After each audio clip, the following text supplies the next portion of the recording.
Welcome to Red Eye. I'm Greg Gutfeld, or as I'm known in Croatia, Kathy Bates.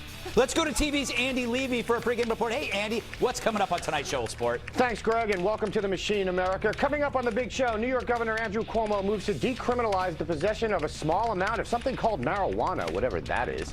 Plus, a Georgia jury awards $3 million to the estate of a man who died during a threesome, whatever that is. And finally, an Iowa school superintendent is forced to resign after using her work computer to send sexually explicit emails, whatever those are. Greg? Wow, Andy, you seem so naive. What do you mean? Well, you never smoked pot, never had a threesome, or emailed the exploits to friends? Never.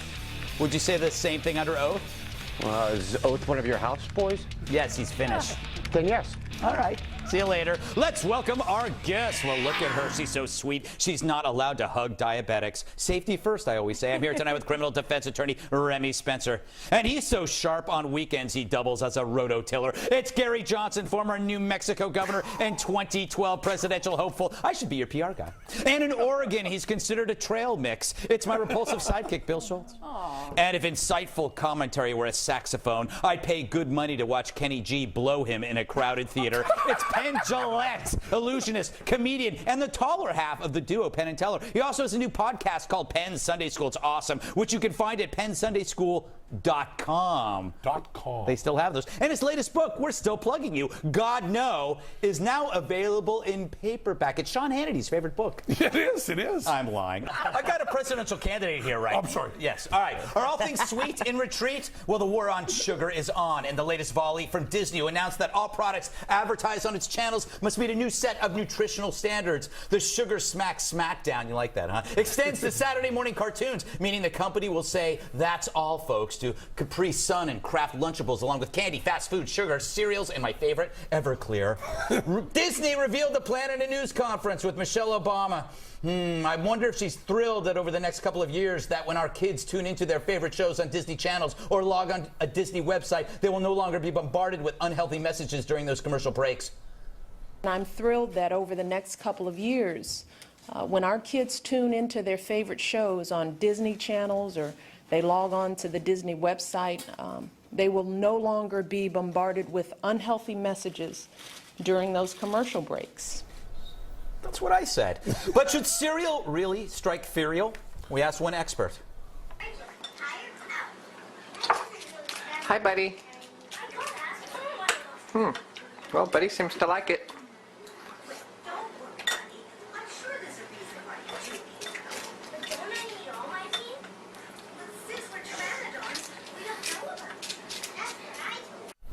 The next scene, child gone and one goal. Amazing.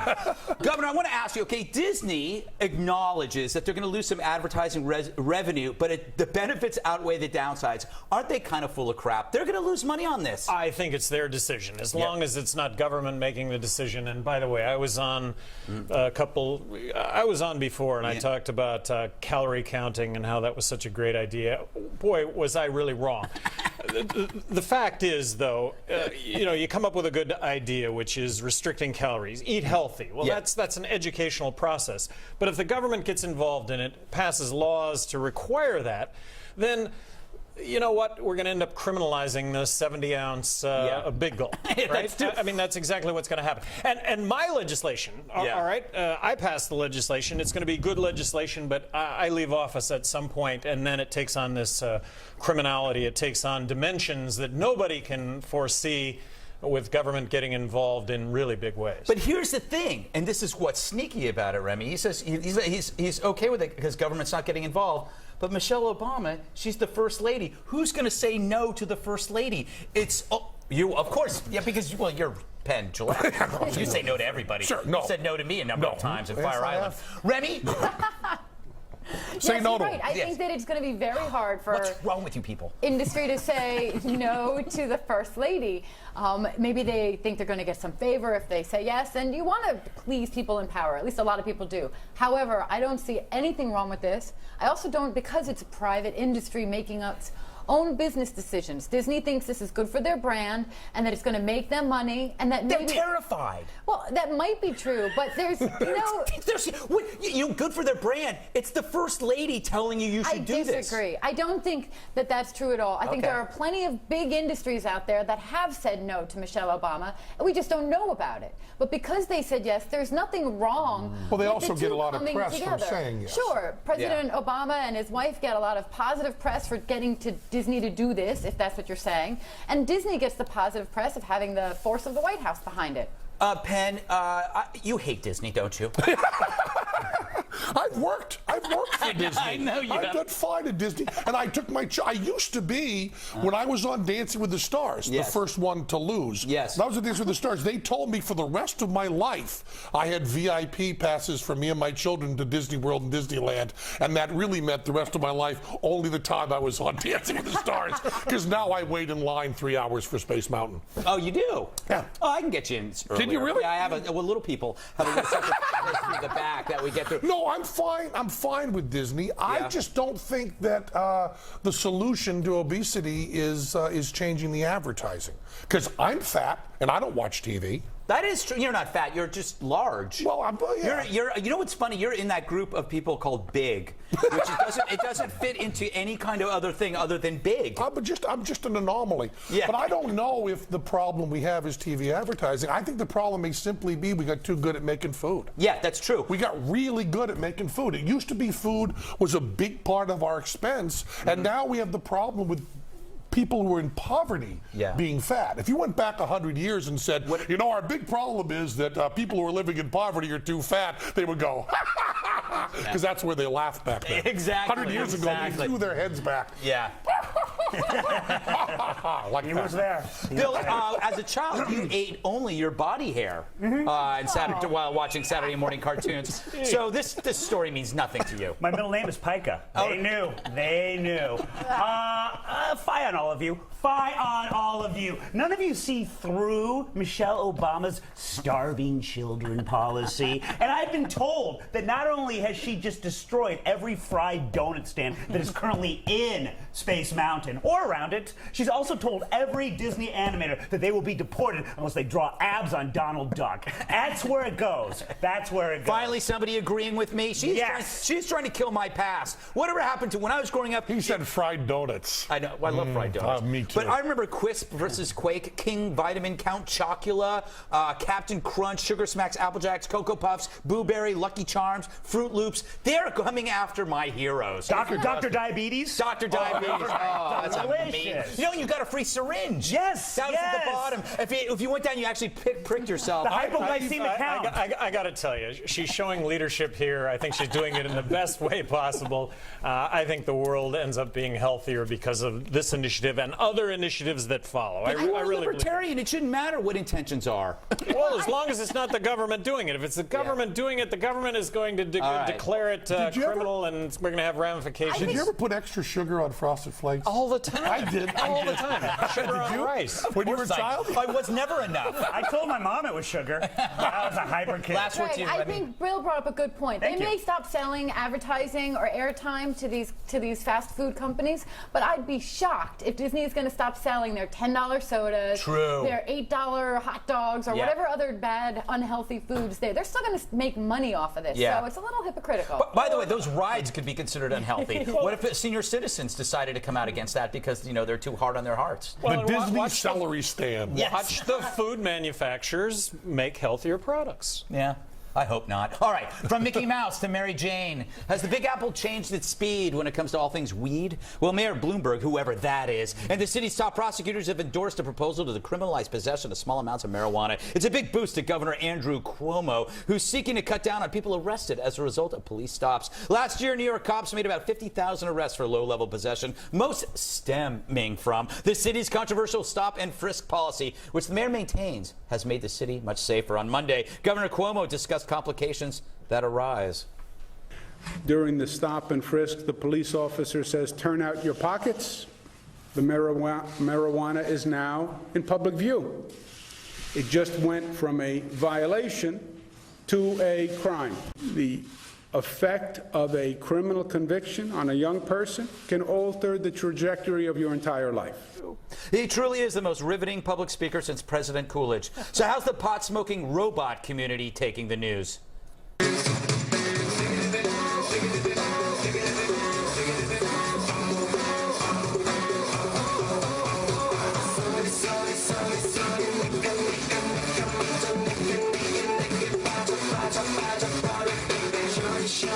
Yeah, when I'm hitting you.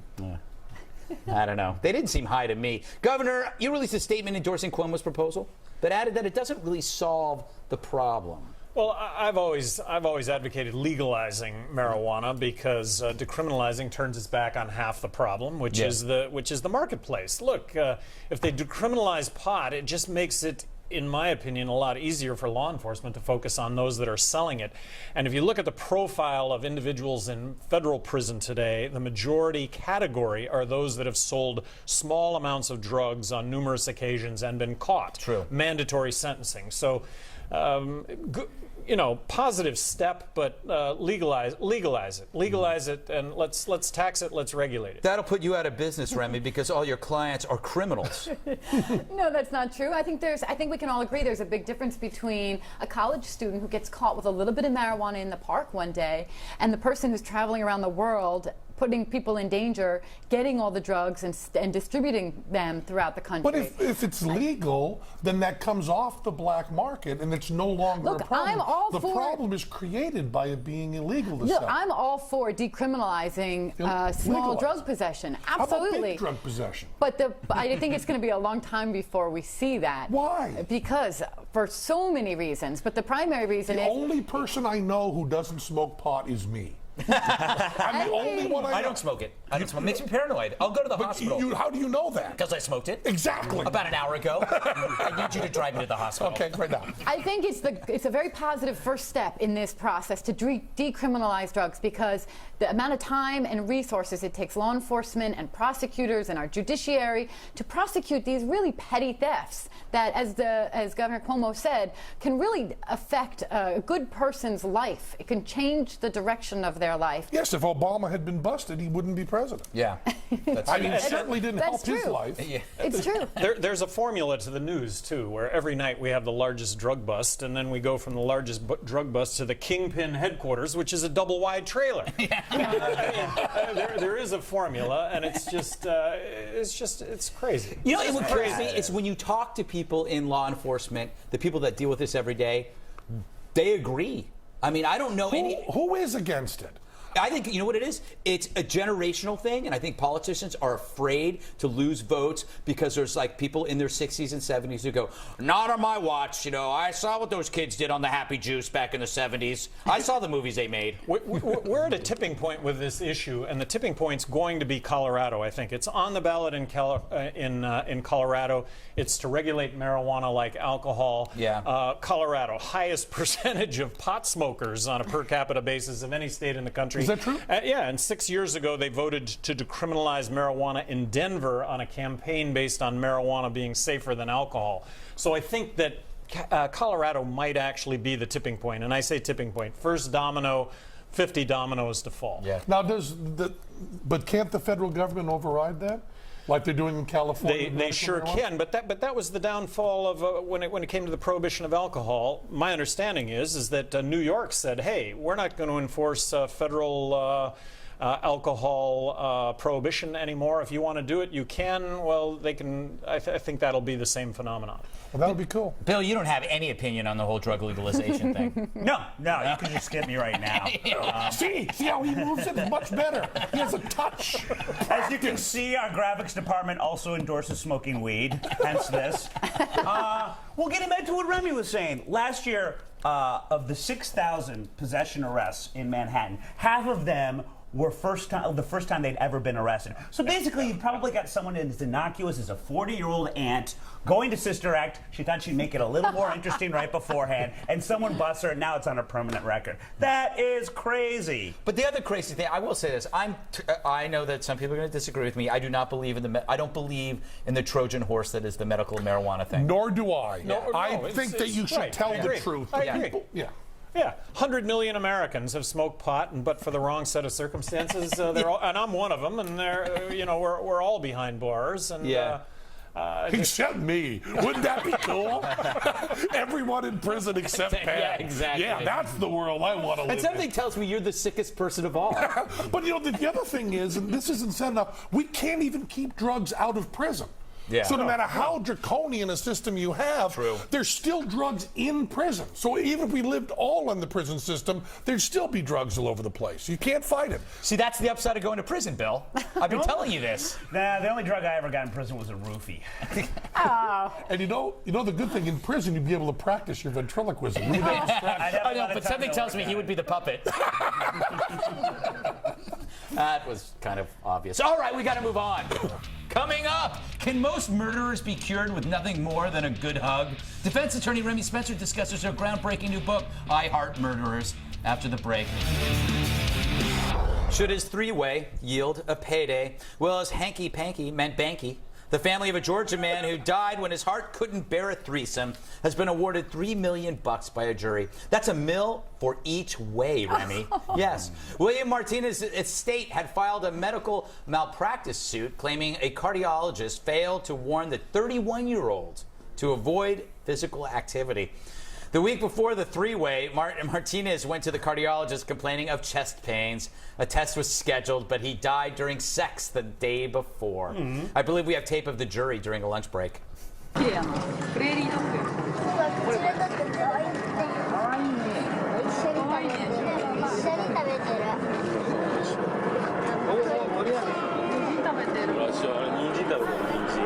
In the Animal Kingdom version of 12 Angry Men, the chipmunk is trying to convince the rest of the chipmunks that he's...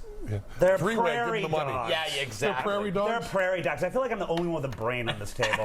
Unreal. They were prairie dogs. I'm so sorry. Now, well, apologize to them. There'll be a written apology in the Times tomorrow. Apologize to that one prairie dog and the jury of his peers. Remi, you're a lawyer, or Yes. you claim to be one. We're still not sure. Did the jury make the right call on this? Well, seeing as I didn't sit in on the court case, assuming that the evidence revealed that this doctor did not warn the 31-year-old man that any kind of sexual activity or excitement would potentially cause this kind of a fatal heart attack, then yes. And the amount is based on his potential earnings over the rest of his life. Because he was a young man, that's where they come up with the $3 million figure. The truth is, if the doctor didn't warn him that any kind of excitement or stressful activity could lead to a heart attack, then the jury did do the right thing. Who wants to be a doctor now? Seriously. Right. You know, it scares me. But I'm not a doctor. I was going to go to med school, and that scared me. Well, it's a basic kind of warning that a cardiologist would tell any patient that's complaining of chest pain. You don't have to be a doctor to know that. Once you've done this, then every doctor is going to say, don't do anything every time just to be safe. I don't know about and then you're going to start ignoring them anyway. I've gotten a little older. I've gone to the doctor a little bit more lately, and they've been telling me, No threesomes? lists of no threesomes, lists of things that I shouldn't be doing, that I do it every day. Exactly my point. Yes, they're afraid of lawsuits. They're but afraid of lawsuits, so I they would list a whole rather the bunch of doctor things. give me this kind of advice so that, God You ignore forbid it. anything. Yeah, if you ignore it, then you do it at your peril. And no one is going to pass up a threesome with a chance of death. That is a good point. I mean, really, you're not going to pass that up. You have a 75% chance of dying if you do a threesome. I'll take those odds. You know what happens? Anytime, any place. What happens? Whatever. 85 chance. I'll take that anytime. Offer it. Whatever when the doctor makes this list. It doesn't even matter who's in the threesome. No, it doesn't. No, really. not at all. It could be the threesome is a different idea. It could be the prairie dogs. No, the great thing is when the doctor gives you the list, it suddenly becomes your bucket list. Everything's like really fun. Okay. Wow. Wait, hang gliding nude? Okay. Governor, what do you stand on this? Oh, I am so appalled by this kind of decision. And by the way, in New Mexico, they awarded a woman $1 million because she spilled her McDonald's hot coffee on her. And so in New Mexico, when you pulled up to McDonald's to get a cup of coffee and they asked you how you wanted your coffee, in my lap, please, in my lap. Come on. I mean, I had a horrible paragliding accident 6 years ago, and the doctors told me that basically my life was done. And if I would have listened to the doctors, it probably would be. But I just walked out of the door and haven't been back since. Have you ever paraglided since? I haven't. I haven't. What happened to you? Like, what did you injure? Everything? Paragliding. You fall out of the sky. Everything. I had a burst fracture of the 12th T vertebrae, which so I lost 1.5 inches in height. And he's still taller than me, Bill. Wow. Paragliding is like walking in the air. It's really wicked dangerous. Well, it doesn't. Why would you choose paragliding? Why over would you do Why would you do a threesome? Come on, you got chest pain. Come on, it's walking in the sky with no protection. That seems crazy. You fall out of the sky. Yeah, I'm not for that. But running off a cliff, it's Roadrunner stuff. It was my fault. It was and wasn't my Wile E. fault. Coyote in New Mexico? Wile E. Coyote. Did you land without any? Did you just like fall, or did you glide into something? Here's the story. I took off from a tight spot, which I was in Hawaii. Took off from a tight spot. Also was the first one to take off. Why be the wind dummy? Well, I was the wind dummy. I take off first. Take off from a tight spot, and I'm flying into the trees that for 2 weeks I'd been flying over. My harness gets caught in the top of a tree. I'm thinking I'm going to get tangled in the tree. Well, I end up just plain falling a straight 50 feet with my leg under my. And so a burst fracture of the 12th T vertebrae, meniscus in both knees, torn ACL, shoulders, hips, everything. It was really. I have a daughter named Meniscus. Haven't seen her in ages. Go to bed if you're watching, honey. It's very late. Anyway, that added nothing to that story. I thought it did. Give me a break on the three-way and $3 million. Come on. All right, we got. Don't walk in the sky. Don't walk in the sky. That's true. Don't kids at home. Don't walk in the sky. That's But from Uncle try Greg. threesomes. Yeah, try. Yeah. So much safer than When you're an jumping adult, of course.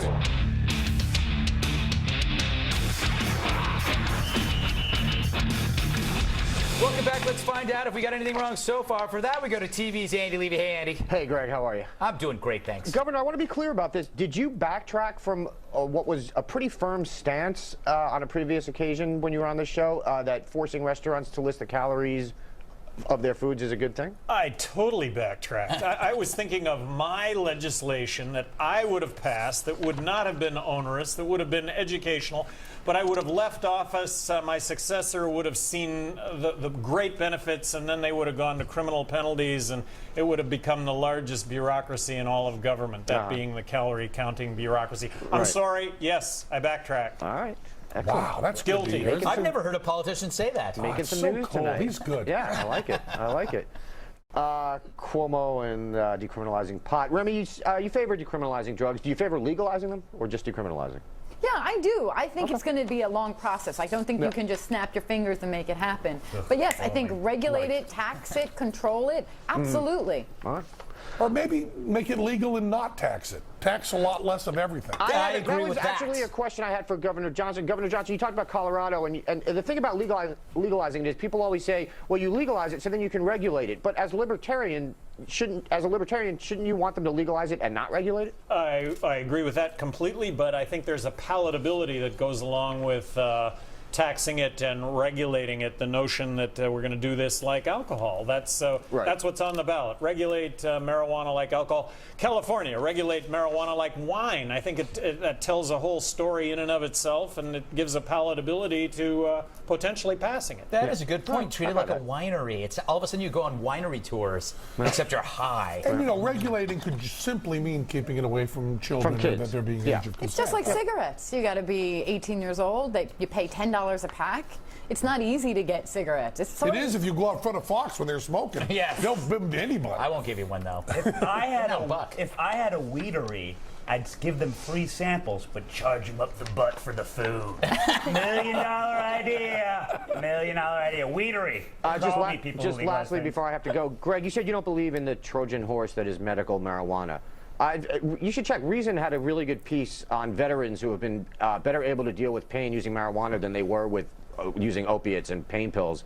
I agree that a lot of people obviously take advantage of it and they're getting doctor's prescriptions when there's nothing wrong with them, but that doesn't mean it's not truly helpful for some people. I think every substance can be truly helpful to every person, whether it's ecstasy or acid, you name it, it can be used.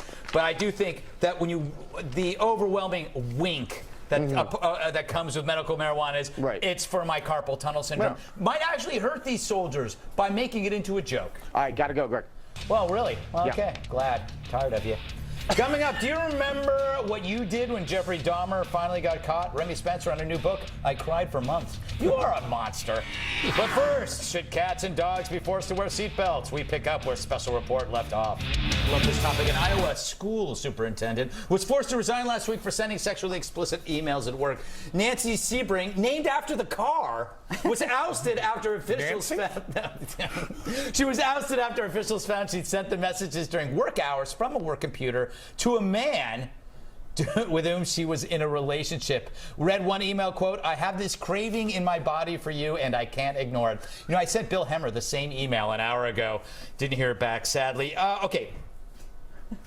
If she could be in trouble, we're all in trouble. Who cares? But it's using a work device. Who cares? Yeah. Who cares? If she wasn't sending it to students and she wasn't actually bothering her work, it's embarrassing that we have to see that. Why is that any of our business? I don't think it is. Write anything you want anytime. I don't know. Okay, Governor, let's say it's your private business. You own Gary Johnson Laundromats.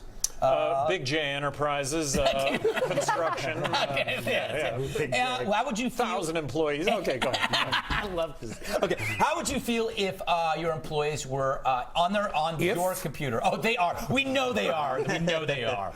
Do you just say that's human nature? Because it is kind of human nature. Well, all right. If it's not job ending in and of itself. Yeah. All right. But if it's a continuation of a practice that they've been asked to stop, then that's a whole nother story. How would you ask them to stop? How would you know it? You don't monitor every email your employees send. It's decreasing exactly. productivity. So my concern would be is that look, this is my time, and here's how you're spending my time, and not job ending in and of itself. But if this is just a continuation of I like you as a boss. You always say, this is not job ending. What if I do this?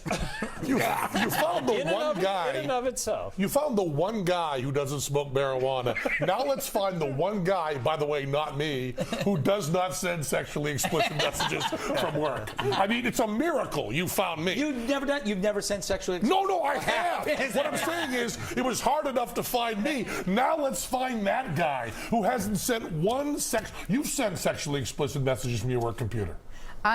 Wasn't a question. I'm pleading the fifth. I have a right to remain silent. For the yes. Another way of saying The good news is I'm the boss. I own my firm, so I can spend my time and I can use my computers however I want. The problem is when my employees spend time during work hours not being productive, not getting the job done that I'm paying them for. That's a different issue. No, it's not, because if you're sending numbers, a number of these emails, if you're wrapped up in your relationship. But there wasn't a number. There was one saying my body craves. Yeah, in and of itself, it's not enough for Real firing. quick, Bill, I got like 30 seconds. Say something. You not only own the firm, you are firm. Send. On that note, all right, we got to take a break. But don't even think of leaving me now. We've got a lot more coming.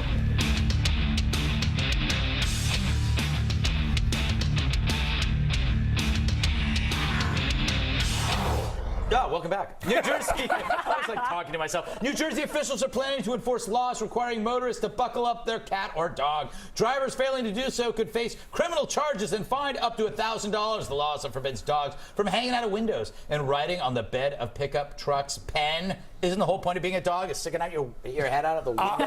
I thought there should be a law in England that everybody driving in England should have to have a dog with them. So Americans would look out of the corner of their eye, think there was a dog driving, and laugh. Now that's a law I could get behind. See, that's because it's really funny when you're over in England, you're not really paying attention, and all of a sudden the dog goes by driving. That freaks you out. It freaks you out. Wonderful. Gov, what do you think of this? What do I think about this? I have an idea that would save hundreds of thousands of lives a year, and that would be to require everyone to wear an all-purpose helmet from the point of birth until the time they died.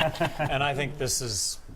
Well, especially if you walk in the sky. You know somebody's come up with that and in a serious conviction has pushed that forward. If you haven't seen professional bull riding, go see it because they're going to outlaw it. Look, is there an end to this when it comes to legislating, to legislation? I vetoed a dog and cat exercise bill when I was governor of New Mexico. It was a bill to require pet stores to exercise their dogs and cats 2 hours a day, 3 times a week.